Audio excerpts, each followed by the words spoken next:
லால் சலாம் முதல் பாடல் இந்த வாரத்துக்குள்ளே ரிலீஸ் ஆகிடும்னு சொல்லிட்டு இப்போ தான் நான் வந்து சொல்லியிருந்தேன். பிகாஸ் ஆடியோ லான்ச் வந்து பிளான் பண்ணியிருக்காங்க அப்படின்னு சொல்லிட்டு நம்மளோட ரீசெண்டான வீடியோஸ்லாம் பேசியிருந்தோம். அதே மாதிரி இப்போ வந்து அஃபிஷியல் அனௌன்ஸ்மெண்ட் வந்து கொடுத்துட்டாங்க. லைக்கா ப்ரொடக்ஷனேட்டு அப்படின்னு சொல்லலாம். சூப்பர் ஸ்டார் அவர்களுடைய லால் சலாம் திரைப்படம் பொங்கலுக்கு ரிலீஸ் ஆகிற நிலையில் இந்த படத்திற்கான முதல் பாடல் வந்து நாளைக்கு ஈவினிங் வந்து ரிலீஸ் ஆகுதுங்கிறத வந்து அஃபிஷியலாக நம்ம லைக்கா ப்ரொடக்ஷன்ஸ் வந்து சொல்லியிருக்காங்க 5 மணிக்கு ரிலீஸ் ஆகுதுன்னு.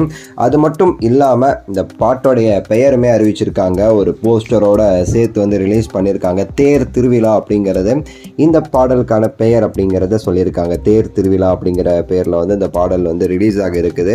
சூப்பர் ஸ்டார் அவர்களுடைய இந்த திரைப்படத்தோடைய இசை அப்படிங்கிறது உங்கள் எல்லாருக்குமே தெரியும். நம்ம இசை புயல் ரஹ்மான் சார் தான், ஏஆர் ரஹ்மான் அவர்கள்.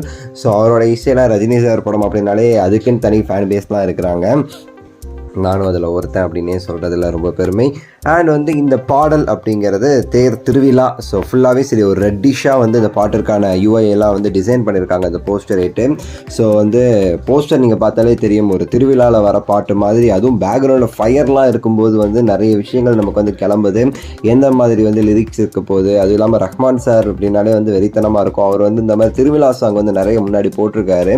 சூப்பராக பண்ணுவார். ரீசெண்டாக அது நம்ம கேட்க முடியாமல் போச்சு. ஏன்னா ரீசெண்டாக அவர் பண்ண ஜானர் எல்லாமே வித்தியாசமான ஜானர்னால திரும்ப வந்து அவருடைய அந்த விண்டேஜ், அந்த திருவிழா கிராமங்கள் அப்படிங்கிற மாதிரி ஒரு விண்டேஜ் சாங் ரஹ்மான் சாரோடைய இசையில் வந்து நம்ம வந்து கேட்குறது வந்து சூப்பராக இருக்குங்கிற மாதிரியான ஒரு நினைப்பு வந்து எனக்கு வந்து இருக்குதுன்னே சொல்லலாம். அண்ட் வந்து இந்த பாட்டில் ரஜினி சார் இருப்பாரா வருவாரா அந்த பாட்டுக்குள்ளே அப்படிங்கிறது வந்து கொஞ்சம் டவுட்டாக தான் இருக்குது எனக்கு. ஏன் அப்படின்னா வந்து பாட்டுடைய போஸ்டரில் வந்து ரஜினி சாருடைய ஃபோட்டோ எதுவுமே இல்லை. அதுதான் வந்து முக்கிய காரணம். அவருடைய ஃபோட்டோ இல்லாதனால வந்து அவர் வருவாரா அப்படிங்கிறது டவுட்டாக இருக்குது. பட் ஆனால் காவாலா சாங்கில் வந்து அதே தான், நம்ம வரவே மாட்டார் ரஜினி சார் அப்படின்னு நினச்சோம் அந்த பாட்டு உள்ள. ஆனால் வந்து ஒரு சூப்பரான ஒரு டான்ஸ் ஸ்டெப்லாம் வந்து ரஜினி சார் போட்டார்.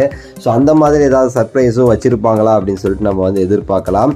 அண்ட் இந்த படத்துடைய ஆடியோ லான்ச் நம்ம ஆல்ரெடி 2 வீடியோக்களில் சொன்ன மாதிரி 21ஆம் தேதி மாதிரி பிளான் பண்ணியிருக்காங்க இப்போ வரைக்கும் சாய்ராம் காலேஜ்னு. ஸோ அது வந்து இன்னும் அஃபிஷியல் அனௌன்ஸ்மெண்ட் வராமலே இருக்குது. இந்நேரம் வந்திருக்கணும்.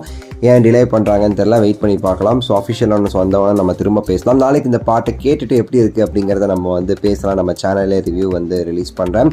உங்களோட கருத்து இந்த பாட்டு எப்படி இருக்கும் நீங்கள் நினைக்கிறீங்க கமெண்ட்ஸில் சொல்லுங்கள். லைக் பண்ணுங்கள், ஷேர் பண்ணுங்கள், சப்ஸ்கிரைப் பண்ணுங்கள். அடுத்த வீடியோவில் சந்திக்கின்றேன். நன்றி, வணக்கம், மகிழ்ச்சி.